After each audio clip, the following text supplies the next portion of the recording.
Good morning and welcome back to Good Morning Meeting. Hopefully it's blue skies and sunny wherever you guys are listening to this today. I've got a special guest, Zach Seager, who's going to be talking about the topic, the unbreakable mindset. Let's get right into it. Seager, dude, welcome in. Thank you, bro. Two Zachs. Zach squared. What a blessing. Dude, this one is special for me because dude, I consider you like a really good friend, and our wives are friends, our dogs are friends. Let's go. So I'm actually really excited. I kind of asked a couple of people questions before hopping into this about you, and dude, nothing but great things to say. Obviously, you've led some crazy, insane teams, but just diving into your backstory just for a brief second. Obviously, what, 5-time Golden Door, 6-time Golden Door? 5-time Golden Door rep. Held the industry record, if not holds the industry record for 1.5 million in service revenue. Biggest week was 102K. Oh my goodness. So most rookie summers in a week. Yeah, it was a lot. Yeah. And biggest day? 24K. Okay, so we're not talking to any scrub. No, this guy's no slouch. So, dude, I'm super excited. The topic of today is the unbreakable mindset. I think the reason why it makes the most sense to have you on this podcast is I think everyone thinks that you're just like this superhuman being, and in some ways you are. But the reality is you're just a guy, and you're human, just like the rest of us. And, you and I have had phone calls of days where you've had great days and then maybe not so great days. And so talk to me about, like, the biggest misconception that people have about you when it comes to door-to-door. Like, especially, I think most people think that every door you knock is a sale. Like, let's talk about that. Yeah, great question, dude. I think super common misconception is like, that guy's different. And they put me in this box of like, oh, that's just Zach. That's just Seager. Like, he's just different than me. Mm. When the reality is, like, I'm just not. And I think that's one of the beauties of, like, working with who we work with is our guys get to spend so much time with Golden Doors. Like, you go hang out with Dallin Peterson, and you're like, this guy's not that different than me. Yeah. Right? Like, you go to lunch with Dallin, and you're like, oh, this guy's cool. He's just like me. And so that's when, when I started selling really well is when I started hanging out with Drew a bunch. And I was like, oh, this Drew guy is not crazy different. Because I thought the same way about Drew my rookie summer. Yeah. I was roommates with Drew there at the end, and he was selling, 30 a day, 20 a day, 15 a day, because he was doing the whole triple dip thing. Yeah. And I was like, oh, this is just crazy. Like, this guy's a robot. And then after the summer, I started, lifting weights with him, hanging out, all the time. It was me, Drew, and Ben. And I was like, oh, this guy's a chiller. Like, I can be like Drew. And that's when, like, I had this paradigm shift. Yeah, that makes sense. I was just, like, listening to a lot of podcasts that you were on earlier this morning. And I think one thing that you said in every single podcast, and so, I think it obviously is something you care a lot about, is not putting yourself into a box. It's like, what does that mean? Yeah, I think so often, like, one of the most powerful things in life is, like, your identity, right? And so, like, if you go out and you have a summer, you sell, let's say average, you sell 100, 200, 150.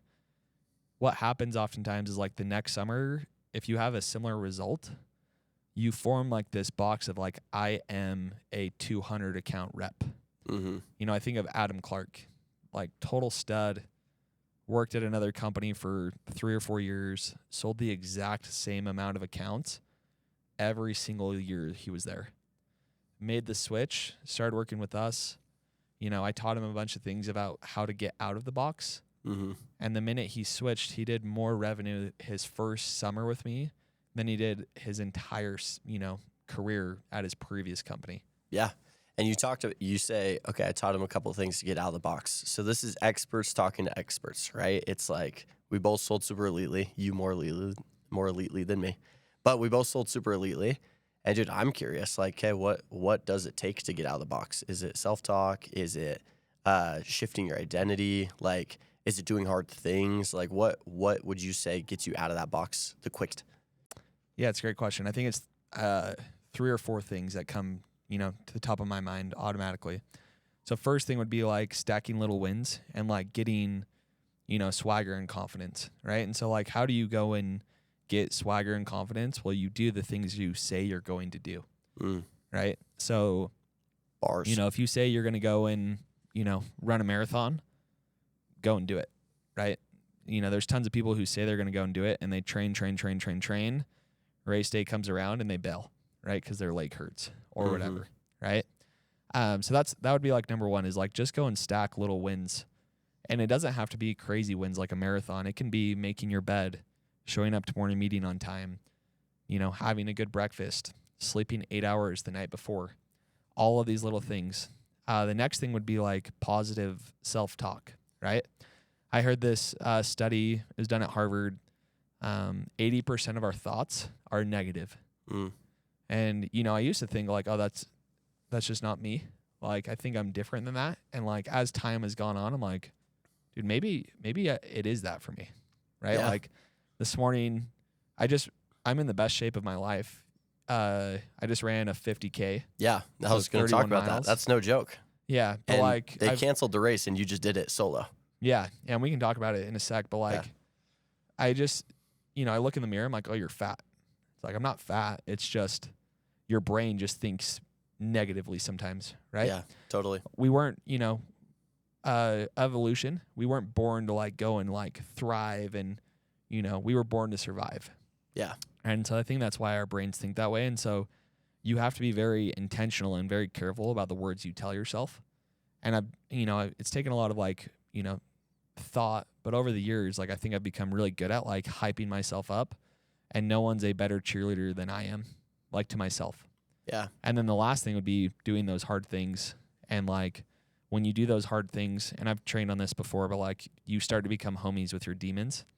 And so that demon, when, you know, you told yourself you're going to go run 5 miles on the treadmill, and at mile 3, it starts saying, hey, you can get off. You've ran long enough. And so like every day I try and meet that guy, even if it's in the summer, because I know, you know, at 8:00 on a Saturday when the whole team is home, if you sell at a different company, right? But when the whole team is home, it's like the demons are going to be screaming, hey, dude, you've sold enough. You had a great week. You can go home. But if you know that demon, you can be like, oh, no, dude, I still have to go and sell 7 more tonight, or 6 more, or 4 more. You can't beat me. I own you. And so, you know, that would be it. And then the last thing would be proximity, right? And that's how you get out of the box ultimately, is like, you know, your environment will have a way bigger impact on you than you ever could imagine, right? So like, I think of Adam, like one of my best friends to this day. It's like he started working with me. The year he worked with me was the year I did 1.5. And like, because I was selling so well, ultimately he was like, oh, dude, if Zach's selling 15, I can go and sell 6 or 7, 8 or 9, 10 or 11 is the way he started to think. Yeah. So dude, that's, if you didn't take notes on that, you're crazy. That was straight bars. One thing I wanted to talk about is going back to this idea of the unbreakable mindset, right? Because I think like one thing that impresses me the most about you is actually not your sales tenure, although it is insane. I think most people who say they had done what you have done, they would be like fat and happy now. They'd be like, all right, you've made insane amounts of money. You've got the beautiful house, you know, great wife, a new son, Fisher. You know, like you live like an amazing lifestyle. And I was listening to your podcast earlier, and you said, dude, I'm blessed. I just got off the phone with my wife, and we were just talking about how blessed we are and how amazing our life is. So many people would take that and be like, okay, cool, I'm done. Like, you sold 1.5, you could have hung up the cleats right there. But dude, something about your lifestyle is you continue to do hard things. I mean, you did the 4x4x48. Yep. You run marathons. You just ran a 50K. Yeah. They canceled the race. You ran it anyway. Yeah. Right? It's like you're Sunday planning every Sunday. You're sauning. Like, how do you shape that level of mindset? And I know you're a big Tim Grover fan. I know, like, you know, being a cleaner and all that stuff. Like, how do you start to shape that mindset? Let's say you're a rep and you're on your way out to area right now, and maybe you haven't had the best mindset the last few days. Like, what are a few things that you can do immediately to like start to shape that mindset of becoming friends with the demons? Yeah, I think it's funny. The guy who comes to mind is like Jocko, you know, and he talks about how like discipline equals freedom. And it's just been so true in my life, right? Like if you're disciplined knocking doors when you come home at night, you're not scrolling on Instagram or Snapchat or Twitter or Clash of Clans. Like, Yeah. you are studying and you're listening to pitch recordings and you're role playing and you're trying to get better, which in turn will make you more money, which then you'll be able to buy your first home, or you'll be able to afford a wedding, or you'll be able to afford, a new truck or whatever you'd like. And so I think the minute you can realize, like, dude, if I am disciplined this summer, I can accomplish like my hopes and dreams quicker.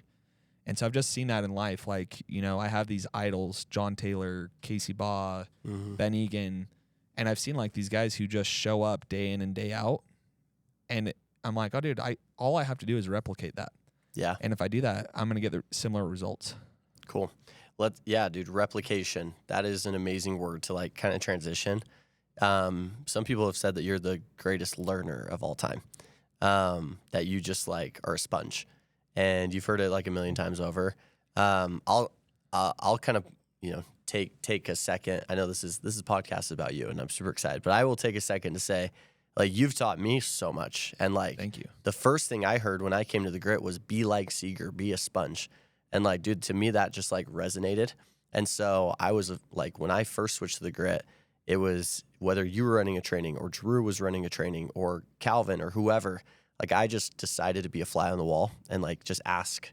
Closed mouths don't get fed. So I just be like, hey, can I just sit in? I won't say anything. I'm just going to sit in the back and take notes. And almost every time it'd be like, yeah, for sure.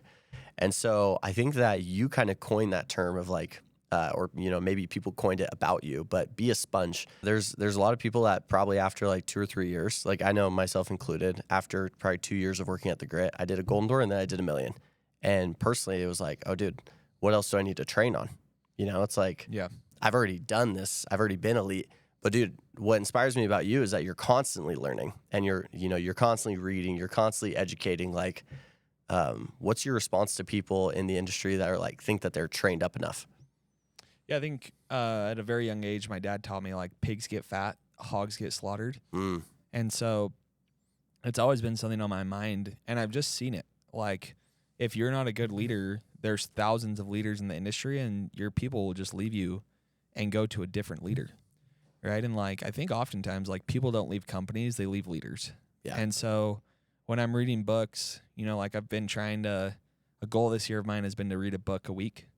And it's been impressive. Like, and become like an expert. And so I've been reading like a bunch of like coaching books, Nick Saban, Urban Myers, all these tech startup guys on coaching CEOs, stuff like that. And it's been awesome. But so I think that's one is like, pigs get fat, hogs get slaughtered.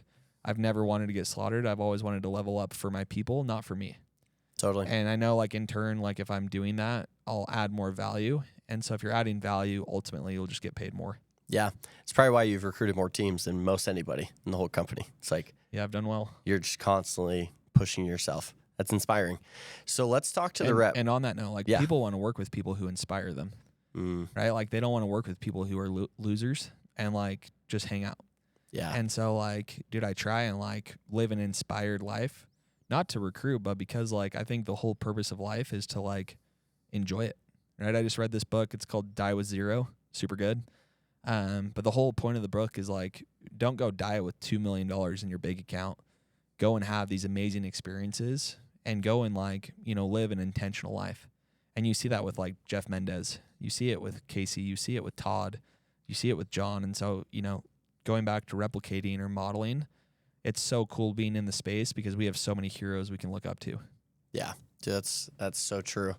So, dude, to pivot, let's talk to the rep because, there are guys heading out to market that would honestly love to be on Zach Seager's team, right? It's like you've added a ton of value to a ton of people. You've trained, probably more golden doors than anybody, or you're up there. And it's like you obviously broken pretty much every record at one point. Like, dude, these guys are going out and they're nervous. They're on their way to, they literally just hopped in their car. They just finished their not good morning meeting and they're listening now to their good morning meeting. And they're on their way to their area. They look at it and they're nervous. They're like, oh, shoot, it's not the kind of hood I like. It's not, oh, dude, I only have a 15-minute drive to area. I don't have time to get my mind right. Like, oh, dude, I gotta stop at a gas station and really like lock in. Like, I'm not ready. Like, obviously you're a rep. just like everybody. Like you probably have the same thoughts. What are some things that you do, like some tips and tricks, maybe pro tips to like get yourself in the right headspace between the meeting and the doors? Yeah. So first off, like, energy sells, and everybody knows that. So, sales is a transfer of energy, and I recognize that. So when I ride out to area, I don't ride out with people who suck energy away from me, right? I don't like hanging out with people who take in general. Yep. I like hanging out with people who give. And so like when I'm around people, I try and give. And it doesn't have to be money or anything like that. Yeah. Dude, you can give in your car group being energetic and excited and stoked, right? Like Memorial Day, I rode out with Drew and Calvin, and it was like one of the funnest days ever. Yeah. And like, Drew sold 32, Calvin sold 16, I sold 18, and it was so fun. Yeah. But like, if you can imagine, the energy in that car group was contagious. Totally. Right? So that's one. The other thing is like, I don't dillywag and hang out after the morning meeting and talk to people, and I go straight to hood. Yeah, urgency. Yeah, and so like the equation should be, the way you guys should be viewing this is like time and doors. And if you guys have enough time and you have enough doors, then you're going to sell enough people to hit your goals. And so after the morning meeting, I go straight to a gas station, grab an energy drink, grab a protein bar, and then I go straight to hood. And I'm eating the protein bar, the energy drink, and then I usually get electrolytes, so whatever that looks like. Yeah. And then when I get to hood, it's, I try and cheat. Like I want to sell my first door. And so I try and start where I know I can sell my first door. Yeah. I don't try and like ramp up or like heat up. Like I just want to cheat. Try to start hot. Yep. Yeah. So dude, that's kind of saucy. It's like, okay, what difference does it make to sell your first door on a day? Like, what does that look like to you? Oh, it's crazy, dude. Like this job is all momentum. Yeah. And so if you can sell your first door, like they don't know if you've sold 15 in a day or if you've sold 0, right? Like they don't have NZ. They're not on the leaderboard. Right? Yeah. They don't have Instagram and they're looking at Grit's stories. Like, oh, this is you Zach bageled Kinzel, yesterday. right? Like they're not looking at that. But what they can tell is that energy, right? And so like when you're at 6 or 7, 6, 7. For the viewers watching the video, you can imagine what we did. So stupid. But when you're at 6, 7, 8, whatever it is, they don't know that, but they can feel that energy, right? And so what I'm trying to do is get to that place as quick as possible. Yeah. So anyways, hopefully that makes sense. No, yeah. No, totally. I think that's something that I try to trend on all the time is like, yeah, start hot. And I like the word you use, cheat. Try to cheat. It's like cheating looks like starting where there's a lot of bugs. Yep. Cheating looks like starting next to a customer, like next to a star or a revive, right? Cheating looks like, oh, dude, it's this. You see someone moving in. You're like, wait a second, they're new, right? Like whatever it may be, someone outside, like they can't shut the door on you if they're in the front yard. You know what I mean? Dude, I love that. So there's lots of reps who will be listening to this, and they're taking obviously all these pro tips, but the tips don't matter if you're not in the right headspace. So correct. I know, I don't know if you're a big morning routine guy, if you're a nighttime routine guy. I don't think it really, like, to you probably, maybe you are, maybe you're not. What would you say? I'm not. Okay, cool. I was going to say, I feel like a lot of top producers, like, that stuff doesn't matter, like, as much. But obviously, every top producer has a way to get themselves into that mindset of, like, they snap their fingers and they're this alter ego. It's like, I just was actually listening to a different podcast, and they were talking about Kobe, and he, like, really struggled for, like, 2 seasons straight. And then he went to, like, this mindset coach and was, like, working with him, and they said, hey, you're going to snap into this alter ego. You're going to be the Black Mamba, right? And they like came up with this whole identity of what it means. Saw that. And the next day, I think he scored like 61 points, and then it was less than a month later that he had his 81-point game. Yeah, and he went on and won 2 more championships. Exactly. And so like, what does that look like for you? Like, how do you, Zach Seager, maybe arguably the GOAT of our industry, how do you snap into it? Dude, I think like, sounds stupid, but like I feel like I have this massive responsibility to like go and put up for my people. And I think like when you lead, it's the whole saying like, speed of the leader, speed of the team. Yeah, true. And so the way I've always viewed it is like, dude, if I don't get on the doors quick, my people won't get on the doors quick. if I don't get deals quick, my people won't get deals quick. Yeah. And so there's almost been like this pressure over the years of like, dude, I have to go and rip today, so my boys will go and rip. Yeah. Right. And like this last year, you know, I went out and sold $1 million, and our program did $33 million. So we totally crushed. But I think part of it was like me leading from the front and leading by example and inspiring the troops. Yeah. But I didn't have to, right? Like, no, you definitely didn't. There's a lot of people who have, you know, not a lot, but there's some people who have $30 million programs and like they don't go out and knock. And I'm not saying that's the best use of your time, but it's a resource or a lever you can use to increase production. Yeah, no, 1,000%. So, dude, it's funny because you're kind of like, you know, you don't view yourself as like on this pedestal of like way better than everybody else, but results would say otherwise. Like there's always a pretty big gap between you and second. Right. Yeah. And like you have been the pace setter for, I mean, not only our company, but for the industry for quite some time. And everyone, when they talk about, I want to beat the record, they talk about you. Right. Yeah. So having a bird's eye view, obviously you've worked with a ton of Golden Doors. What would you actually say that a lot of top reps, like let's not talk about the 300K, 400K guys. Those guys are amazing as well. But like you're talking to that guy that actually will most likely do a Golden Door this year. What is the difference? Like, what is the thing that those top reps are missing that you see or that you can identify? Because again, to your point, like you're not saying anything crazy different. You're obviously working really, really hard. I think they're also working really, really hard. So like, what is the difference? These are great questions. Yeah, so I think top reps, right? And when you say top reps, you know, this last year there was 70 Golden Doors. You know, like I'm gonna put this category as like $1 million reps. Yeah, because only a few. I mean, not a few, but yeah, definitely like less than 20 probably. Yeah, Grits had 18. Yeah, like there's probably been 25, 30 in the whole space. I don't know. And now it's the new standard. Correct. So yeah, so when I talk about it, like I'm gonna talk about like what $1 million reps do day in and day out. Okay. Right, and so, you know.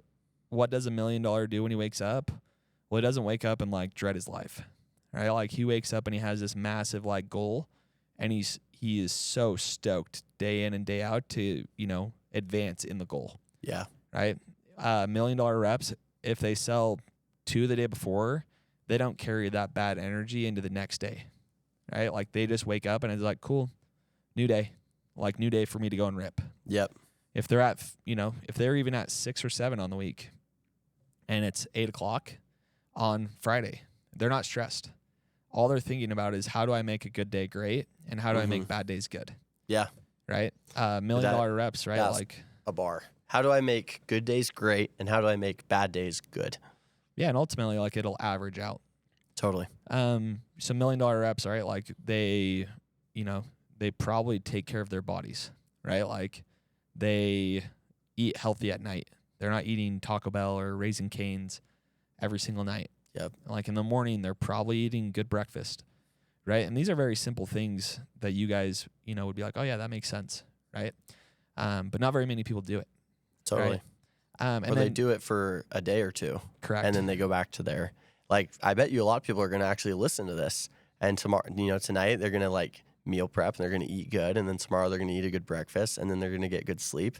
And that'll last probably like 3 days. Yep. Before they're right back, like maybe they had a bad day, a 2-day, or, you know, and they're like, oh, dude, I'm not on pace. And then it's Taco Bell on the way home. And then it's staying up till midnight.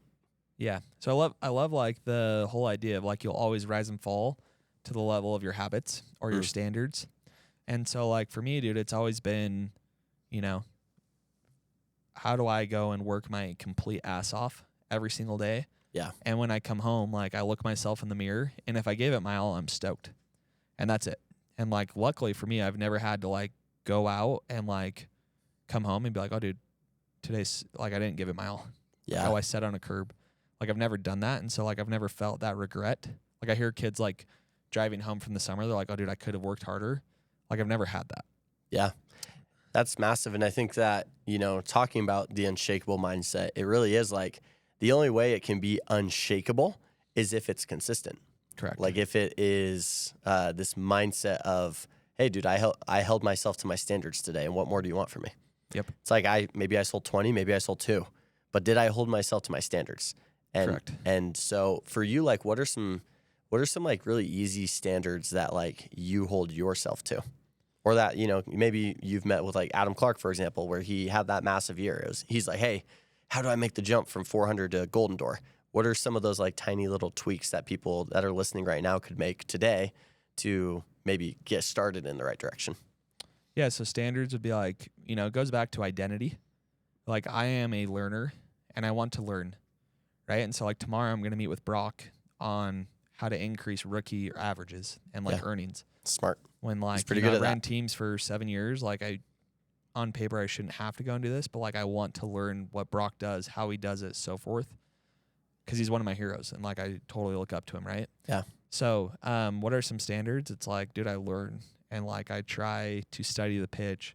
I try and get better. I try and like, learn from Skylar and Parker, and just because I've sold the most doesn't mean I have the very best pitch. And so like, or sales process, right? Like I try and like day in and day out, learn more about it and learn more about sales and read sales books and so forth. Yeah, no, that's massive. So just constant education. Yep. And hopefully, I mean, if someone's listening to this podcast, they're already taking a step in the right direction. Like they're going out of their way to educate. So kind of wrapping up for these, last couple minutes, right? Dude, you're a hero to so many people in the industry. Like you've done amazing things. And you just said, oh, dude, Brock is one of my heroes, right? I'm sure you've got a bunch of heroes that you look up to a ton. What are like the traits that you see in those people that inspire you that you want to replicate? They show up, like, and you just can, they're reliable and you can count on them. Yeah. And so it's like, it's someone you want to be in the trenches with. Mm-hmm. Like if, we're going to war, I want to be in the trenches with someone like you. Like, I know you're going to work hard. I know you're going to stay out late. I know you're going to do the recruiter meetings. Like it's crazy. Like to be really good at this job, you have to fall in love with the monotonous work. Like, I just did a rookie recruiting meeting on the way in here. You saw it. Yeah. Right. Like a lot of people in my position would just stop doing those and they would only do like vet meetings. But like, I'm not above anything, right? Like I'm not above knocking. That's why I knocked last year. Yeah. Like I'm not above doing the rookie meetings. I'm not above doing the vision meetings. I'm not above, doing program and pricing the right way. Like I've done program and pricing the right way for the last 7 years. And so many of our reps don't do it the right way. That's a bar. So yeah, what do my heroes do? They show up day in and day out. They work their ass off. Yeah. And they're an amazing example for the community. Yep. Well, dude, kind of wrapping it up, dude, that's so amazing. My last kind of like technical question for you, it goes back to the, the title of the mindset, right? I think door to door, people correlate mindset with how they feel about their area, probably more than anything else. It's like they wake up in the morning and maybe they actually wake up excited. And then they look at their pest routes and they look at their area and they get into this slump before they even knock a door, right? You are someone who's literally gone to every single area in America, East Coast, West Coast, high income, low income, lake houses, like townhomes, all the things. And you've like succeeded. I think of New Jersey when you went out and you ripped, and you're sending backyard pictures in the chat every day of what you're selling. And it's like, it's these shacks and then it's the mansions and then you're on a lake and then you're in a townhouse where they don't even have a backyard really. Like, and you're sending these pictures. And I was just thinking to myself, like, oh my gosh, this guy really does everything. Like, I'm guilty of it sometimes of like falling into this rhythm of like when I have maybe a slower day, I try to go back to what's comfortable and like, go back to something I know I can sell well and something that I'm like really comfortable with. Yeah. I think you're probably the opposite. You actually want to conquer the new area. Mindset in door to door is really, I think most of it is won between the morning meeting and between that first door. And a lot of it comes down to like people's perception of their area or their car group or I woke up on the wrong side of the bed, so I'm going to do good or I'm going to do bad today. Like, and they just say that. If you can narrow it down to like 3 things or 1 thing or 2 things or whatever, what would be the few things that people need to remember in order to be able to conquer any type of hood? Like, what do you need to bring to the doors every single day to win no matter what neighborhood you knock? Yeah. Another great question, bro. Thank you. But no, I think the story you tell yourself matters way more than you will ever ever think. And so like when you wake up and you check your pest routes and you see the area, you can't be pissed off and upset. Cause dude, I've sold, just like you've said, I've sold well in everything, right? Yep. Like when I started working with these guys, Adam and Bailey, some of my best friends, total studs, but I remember they're like, dude, you can't sell, these lake homes. They're too small, whatever, right? That was kind of the narrative. Too poor, whatever. And I was like, okay, you guys are going to drop me off. I'm going to go sell 15 and you can pick me up tonight. So that happened. They picked me up. I sold 15 and I never heard them say another thing about that area ever again. And like to this day, they won't. Area does not matter to them. Those guys know area does not matter out of all my reps, right? Because like they dropped me off in Hood. Yeah. So, so like the story you tell yourself, I think, like breaking limiting beliefs of like if you had a slow day in a certain type of area, let's call it, cookie cutter. Yeah. And you get dropped in there. It's like maybe there's this belief of like, or this identity in your head or this narrative of like, oh, dude, I suck in cookie cutter. Yeah.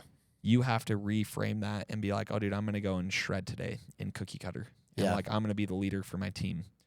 And then the last thing, bro, would just be showing up for you and your future self, right? Like, I think Zach from 2020 would be so proud of who I am today because I showed up every single day and I never complained, right? Like, I remember a story, brief story, and then we can end. That's great, please. My rookie summer, I got dropped off in an area with a vet, and he dropped me off, and he's like, oh, dude, this area sucks. Like, you're not going to sell well in here. It's horrible, right? Yeah.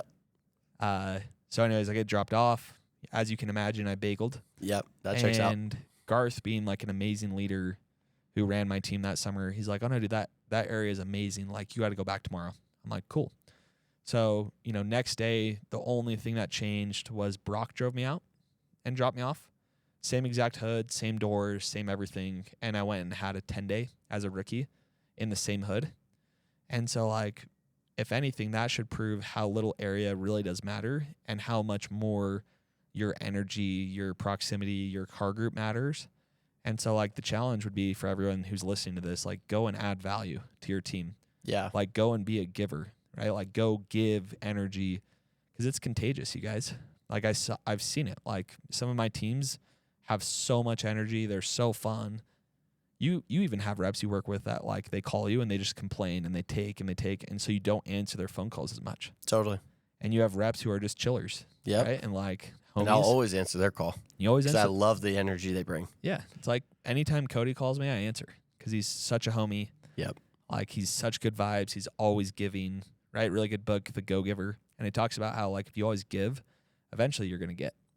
Yep. So, anyways. I love that. No, dude, that's amazing. So, I would say that, the few things that you talked about were like, okay, every day when you're putting in your metaphorical backpack a great story to tell yourself. Yep. An identity of like, hey, I'm doing this for me and I'm doing this for my future self. Because like how I show up today is going to make my future self proud. And then energy and contagious energy, because energy is contagious. So if you bring the right type of energy, it will, like, no matter what door you knock, whether it's a 20-foot tall door or a shack, right? You bring a good energy, people will buy. Yep. I love it. Well, dude, that was amazing. I mean, absolutely lights out. I could not have asked for a better episode from the GOAT himself, Zach Seager. Thank you for giving us one of my favorite, personal favorite episodes of Good Morning Meeting, and we'll see you guys next time.